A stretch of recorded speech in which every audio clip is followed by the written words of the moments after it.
1.1.0, 1.1.5, business processes. This goes by pretty quickly, so don't blink, you might miss it.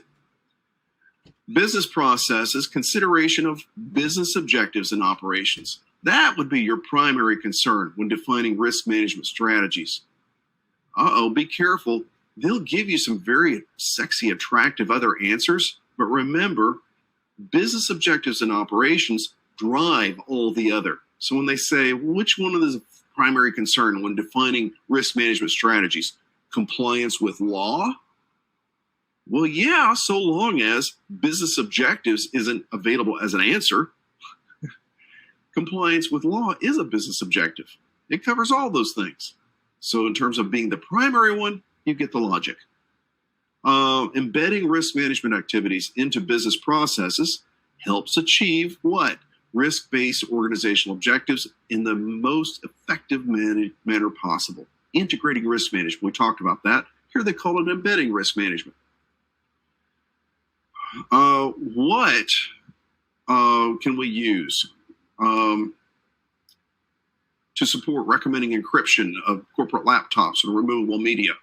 A business case documenting how encryption addresses risk and illustrating that risk losses can be reduced by recommended controls. That would be your proper answer. What is the risk associated with use of governance, risk, and compliance tools, such as the Universal Compliance Framework? Wait a minute. I thought ISACA doesn't refer to vendor-specific products and stuff. I found an example, not necessarily on an exam, but authoritative ISACA example, where they had actually referred to UCF. Now here you see it, it's a blue link. The blue link works on your PDF. If you wanted to go look up and learn about UCF, you could. You won't need to know that for the exam.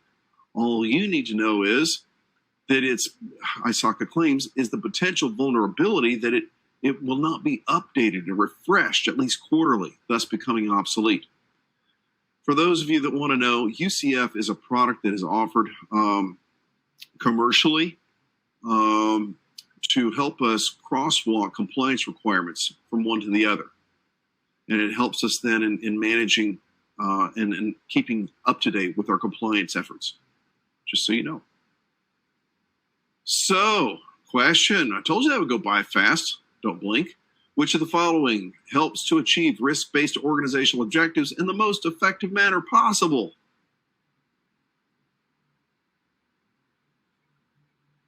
You have 30 seconds to think of your answer.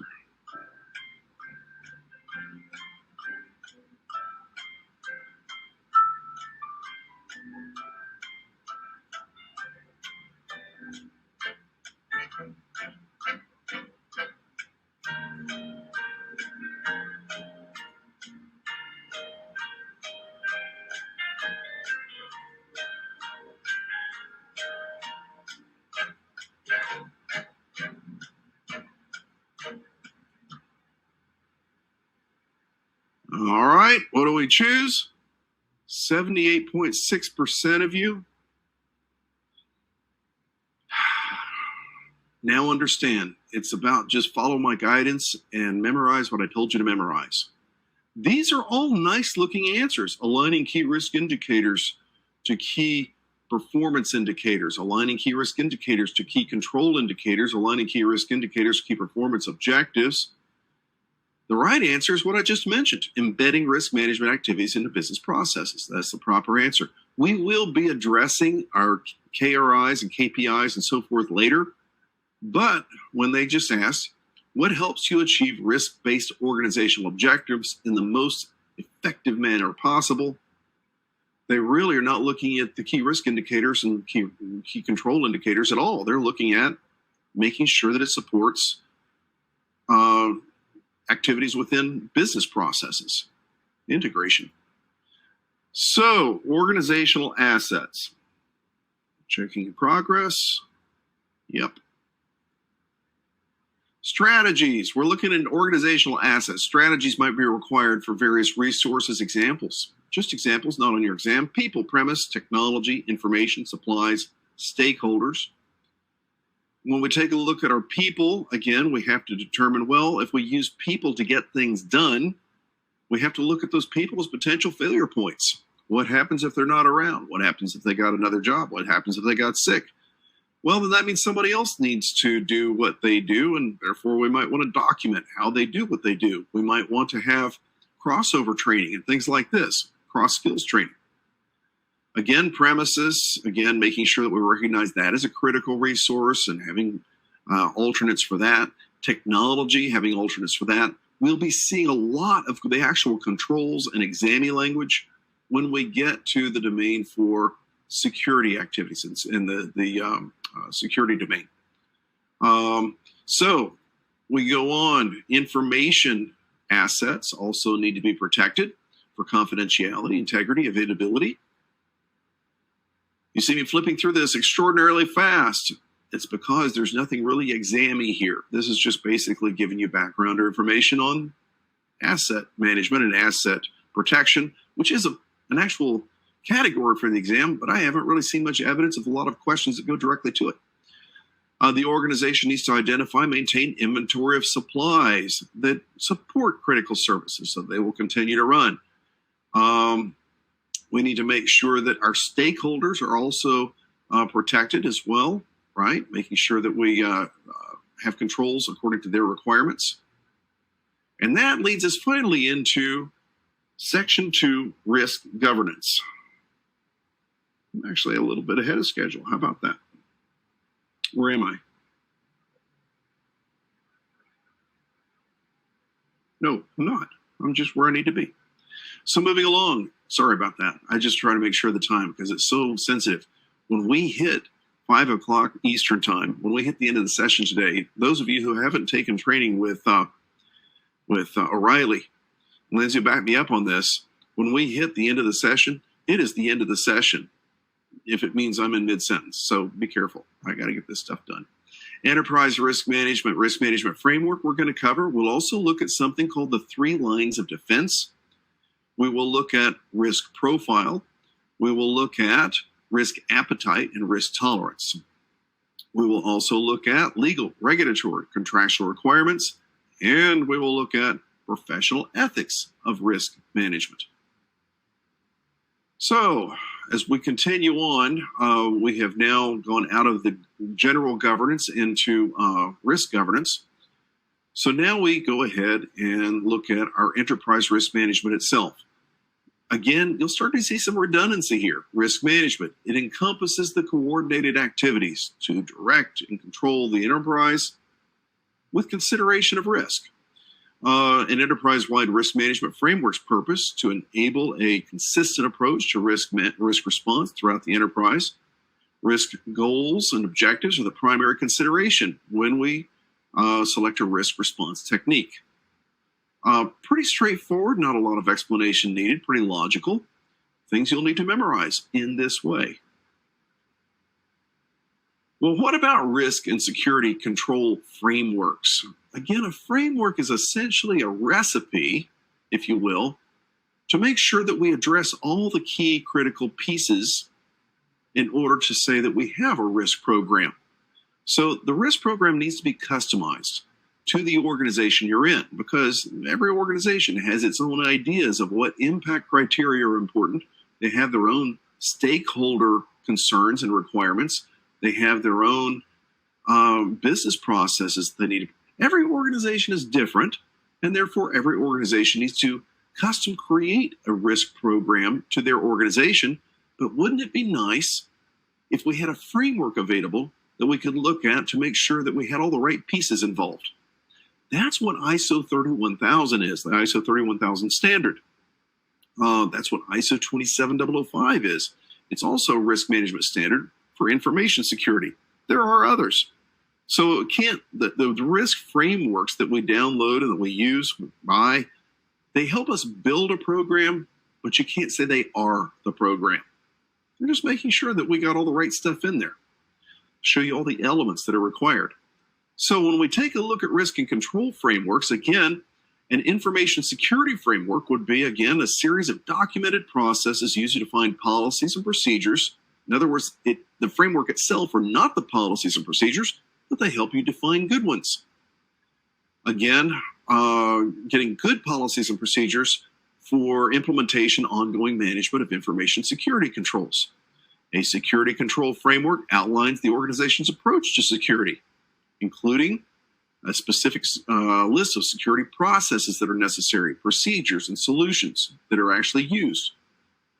Again, the frameworks are essentially a recipe or a blueprint for building your own custom security program to manage the risk that you have at your organization, reducing the vulnerabilities that you have at your organization.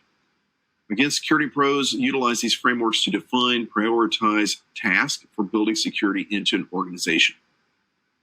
Again, very customized to your organization's unique security problems. Again, not on your exam, but just kind of giving you a heads up as to what I'm talking about. You can use the ISO 31000 standard as a framework to build your own organization's risk program. If you are interested in knowing more about that, it turns out coming up here on O'Reilly, I've got an ISO 31000 risk class that I'll be teaching that I highly recommend. It's really solid. I can teach you good things and not have to make excuses why I'm teaching you stuff just to memorize for the test. It's nice. So take a look at that. Again, if you already have a subscription, why not? It's an excellent program. It'll also support what you're doing here. So it actually is on target and actually relevant. Again, if you wanted something else too, you can take a look at Certified InfoSec's website. It actually has a free webinar on ISO 31000 Enterprise Risk Management. No registration required. It's not a gimmick that way. It's not an infomercial. It's the actual introduction to the course. Also, other frameworks. NIST, National Institute for Standards and Technology, which is the U.S. agency for the U.S. government, metrology agency. They have a whole 800 series for managing risk and controls that you can look at. Again, freely available, very technical with many things. You can also look at ISO 27000 standards. Again, there's an introduction available for that on our website. You can look at common criteria. No introduction available on CIS's website, but again, it's a nice ISO standard 15408 for risk controls. ISACA, I would be remiss if I didn't mention control objectives for information and related technology. COBIT is a nice risk and security control framework to follow for establishing a very, very robust and comprehensive risk and control program in an organization. So having given you some background, let's get into the exam tips. First off, when you're designing a risk program to manage risk consistently, to manage risk according to agreed upon criteria within an agreed upon scope, we can't do that according to our own expectations alone, because, you know, if you're manufacturing baby cribs, shouldn't we find out what the law thinks safety should look like before we design our own requirements? Shouldn't we look at what mothers and fathers expect from the safety of a baby crib instead of just making up our own expectations of what we think good enough is? In other words, there are stakeholders we serve, our customers, our investors, our regulators. They're the ones that tell us the minimum that we have to be when it comes to how good. So when we determine how good do we have to be, and therefore how do we manage the risk of not achieving that, what are those KPIs, key performance indicator levels, that we need to hit for legal compliance, for customer expectations, for lender expectations, for board expectations? You know what? Every organization is different. They have different customers.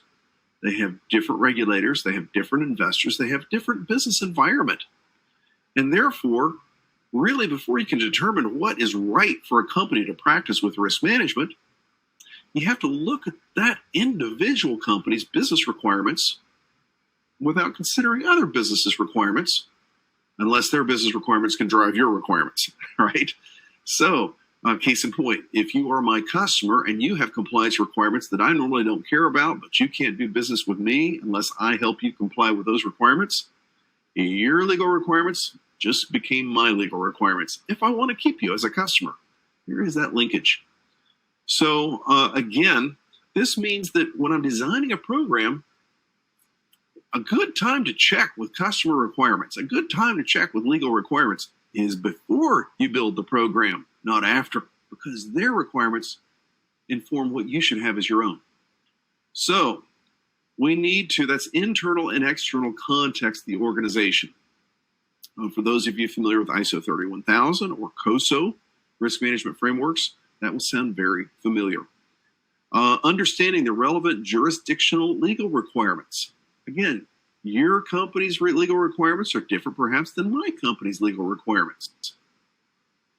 And so this is why we need to really look at, for our organization, what are the relevant jurisdictional legal requirements that we need to have that are relevant to our supply chain, so the risk practitioner can better identify, assess, and monitor risk on an ongoing basis. You can't go do a risk assessment if you don't know what to measure the risk against, and you need requirements to measure it against. And you get those from your stakeholders, meaning if you've run off and done risk assessments without really looking to stakeholder requirements first, you missed. You get to redo it once you understand your stakeholder requirements. You got things out of order. As most companies do, they're doing risk assessments against criteria they just made up out of the clear blue, and it has nothing to do with what they really need to have to make sure they comply with law, to make sure that they fulfill contract requirements that they've already signed, all kinds of stuff. So this means that corporate governance is driven by internal and external business requirements.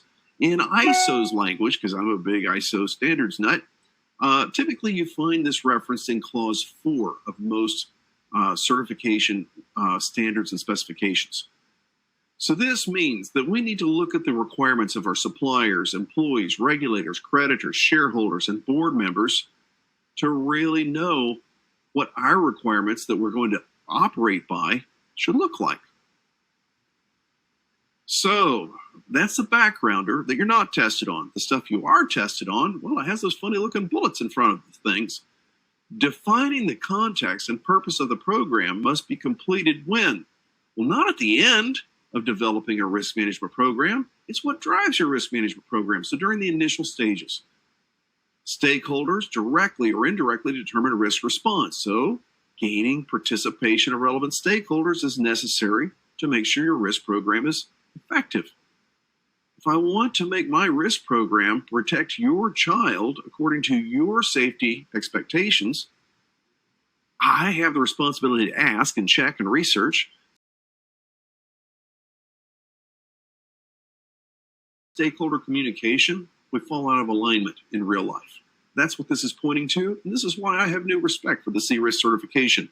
It's really actually touching on some real-world good principles. So enterprise risk management. Again, things to memorize for exam. What provides the most comprehensive perspective of risk management to an enterprise's employees and stakeholders? Why, it would be an interdisciplinary team within the enterprise. What? Remember when I said business process owners can be risk owners for their department? Finance can be risk owners for the finance function. You can have operations accountable for success or failure of the operations function, whatever it is. Administration, you get the idea. IT. Well, this means that if we're going to collaborate as a group to manage the shared processes together using the same consistent risk approach, we need to gather together on a collaborative team. And in real life, we shall call it a risk committee. But on ISACA's exam, you'll call it an interdisciplinary team of department heads that gives us a nice comprehensive perspective for our enterprise. Risk management strategic plans. They are most effective when what? When they're developed for the enterprise as a whole rather than just a single individual business process or department. Again, getting away from siloed risk management to true enterprise risk management. Again, that free primer that I pointed you to could be an excellent resource for you. So to be effective, risk management should be applied to all risk management activities, not just some of them. Enterprise risk management frameworks, again, aligning the risk management with the enterprise's risk management, aligning IT risk management, rather, with enterprise risk management is necessary because you don't get to create your own methodology in the IT function as part of the overall organization. So the organization itself should have an enterprise risk management program. And then even though IT will be managing risk and finance will be managing risk, we should be managing it